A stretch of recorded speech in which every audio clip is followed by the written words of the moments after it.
இப்போது புதிய அறிமுகம் ஆச்சி ஹோட்டல் சாம்பார் 50 கிராம் ரூபாய் 20 மட்டுமே. மதுரை, சிவகங்கை உள்ளிட்ட பகுதிகளில் போலியான ஆவணங்களை தயாரித்து பாஸ்போர்ட் பெற்றுத்தரும் டிராவல்ஸ் ஏஜென்ட்டுகள் 6 பேர் சென்னையில் கைது செய்யப்பட்டுள்ளனர்.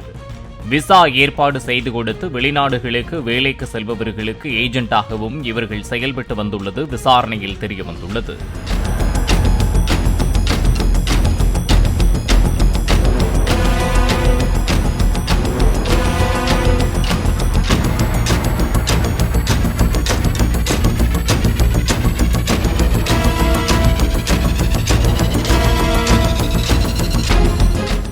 இப்போது புதிய அறிமுகம் ஆச்சி ஹோட்டல் சாம்பார் 50 கிராம் ரூபாய் 20 மட்டுமே.